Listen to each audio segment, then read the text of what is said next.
Okay, people. Well, since Scoutcraft mentioned the alien thing, I'm a little bit worried. So, I've took precautions.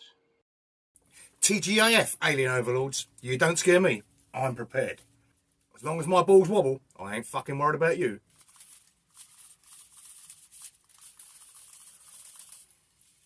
Shall we watch a Vice restoration while we wait for Independence Day to happen?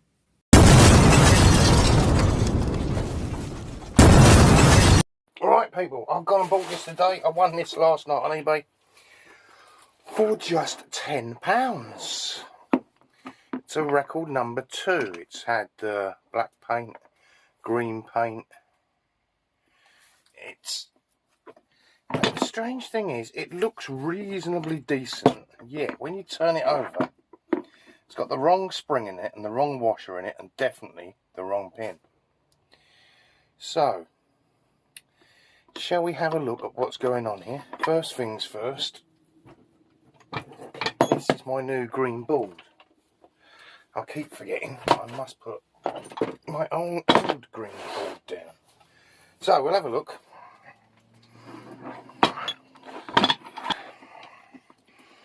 Just wind it out as far as you can get it. Not too far, because you don't want to stress it.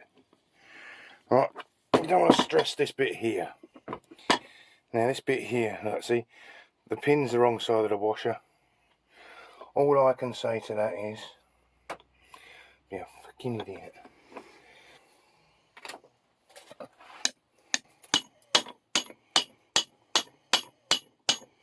There we go. So it'll either help or it won't help now. Pull that pin out or not. There it goes. A little bit.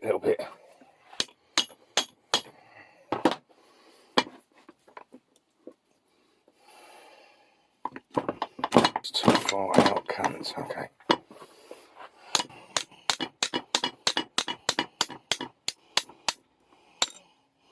Oh, very interesting. I might re-put that back in. But not with that washer, surely, Jim. Right, what we got here then? We've got someone's put it together long. Look, I don't know, fuck me. We'll have to have a look. Luckily, I can see a spare spring or two. Why bother using a spring when you can just put hundreds more washers in? Very interesting.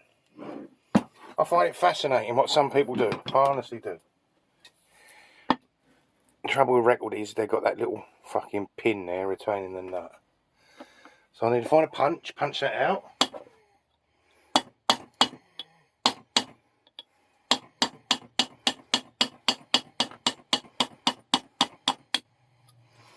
Straight out, lovely. Definitely give the handle a couple of turns so that's in there, yeah? And then you're going to release this bit here. Watch, that will disappear. Ready? There you go. And there it is here.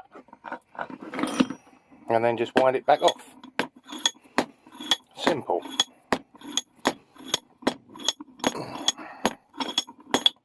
There we are. Alright. Now what we've got left, it never wants to come out, does it, these old ones? Shouldn't do this, people. Shouldn't do this, but it's only the amount of paint on there.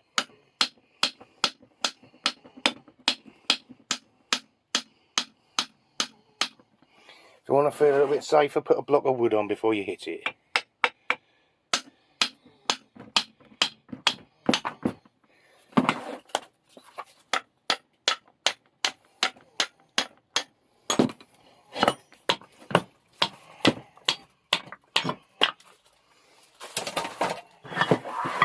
And there we have it in its pieces. We'll come down here, we'll have a look around him. So, we have got the odd few layers of paint on there. The inside, what's the inside like? Yeah, a bit gunky.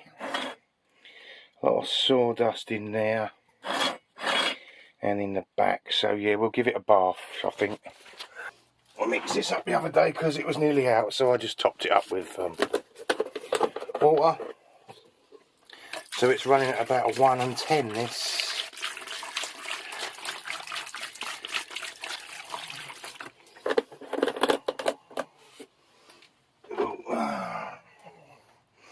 Give that a scrub. Look, here's a brush. That's quite handy. I think that's the brush from the other day.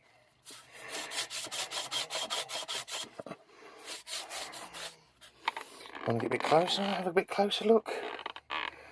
I don't know how much you want to see, do I?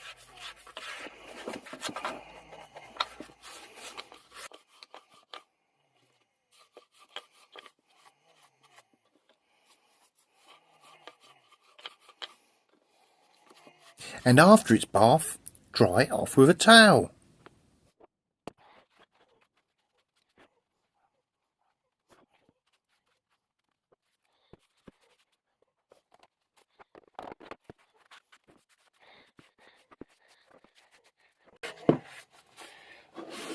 Right, it is a good time. I've been meaning to show you this for a long while, people.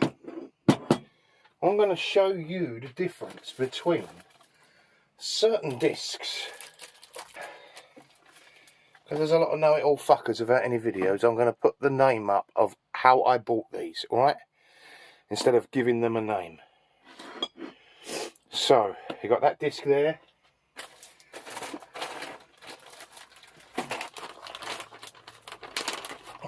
And you got this sort of disc.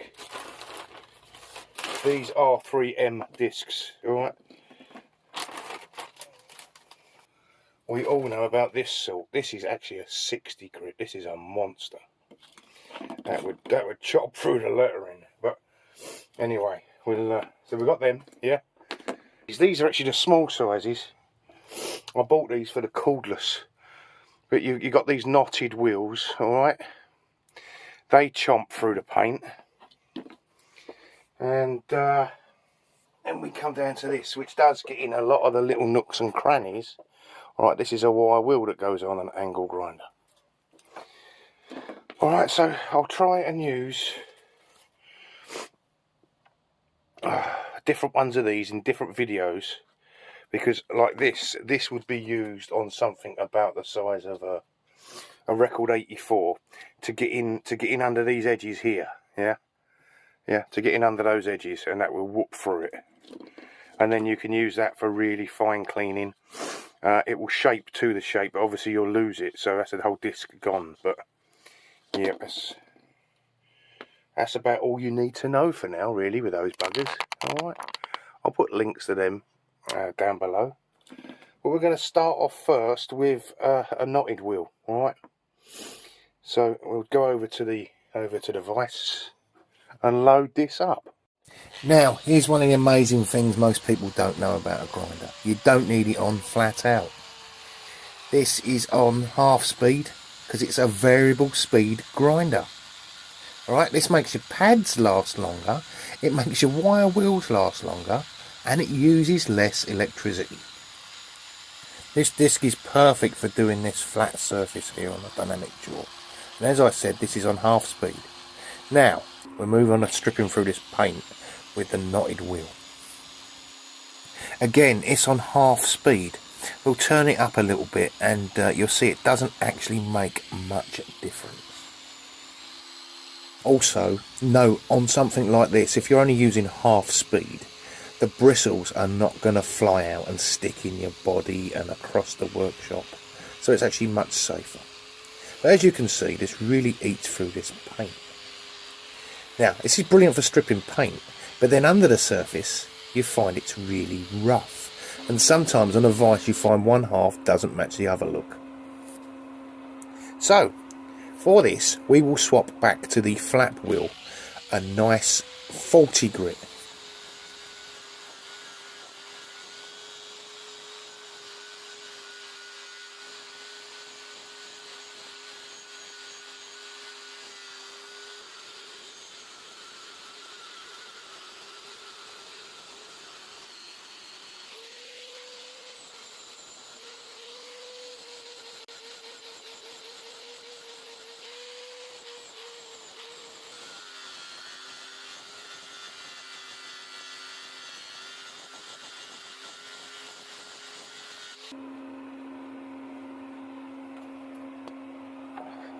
Okay, back to the knotted wire wheel, but this time instead of a knotted cup, we're going to use a knotted flat.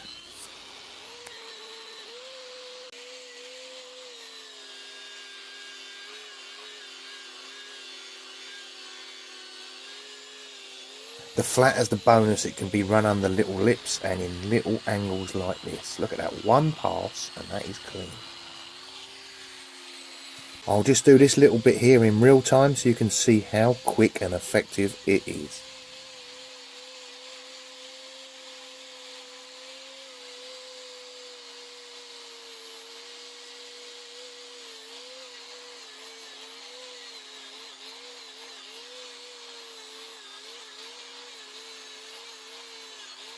Oh, that's tiny, Jim.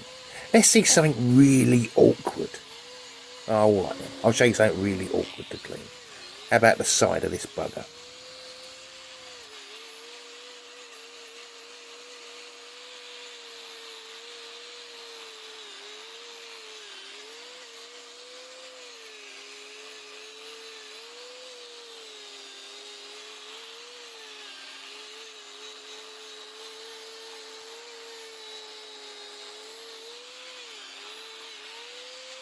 And for those really awkward spots, you can get a twisted wire knotted wheel attachment for your drill.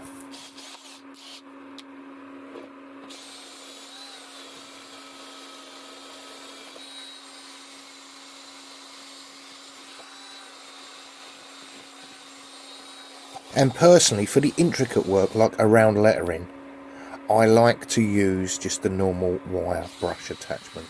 On a drill will do fine.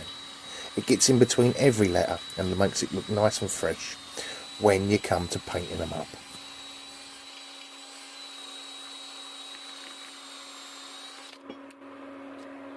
So this is a before the little wire wheel, and then this is after. You see that little brush does make a hell of a difference. Right, so prior to spraying, it gets a rub down with, actually at the minute it's 99% alcohol. I must dilute that a bit. Oh, it's burning my fingers. So it must be good stuff. Well, hey. Right, so I'll give it a strain, and I couldn't get the jaws off earlier, so tape them up, leave them on, tape them up, saves breaking anything. These screws in here are old. Tape up the slides, and get it ready and hanging in a spray booth.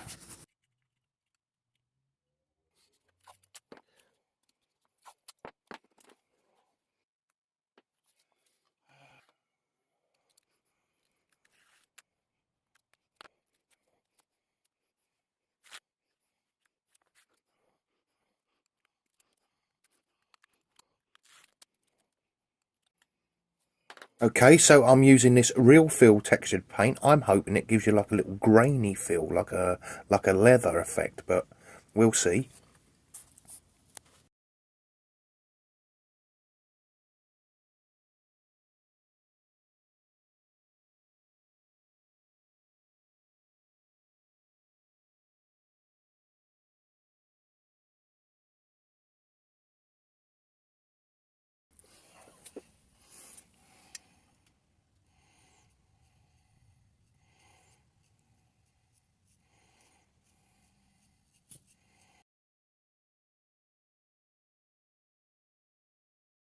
Now, this was posted in a friend of mine's YouTube video comment section the other day by someone that calls them a dummy because they spelt Vice V-I-C-E. And it should be spelt V-I-S-E. Well, let's have a look at a close-up on the side of one of my Auto Vice, shall we? Who's the dummy now? Right, people, here's how it started. Just a quick refresher. And here's how it turned out. It didn't turn out too textured, actually. I was quite surprised. It's like a semi-gloss. It's not really a gloss. It's not really a matte finish. But it is up for sale on eBay UK.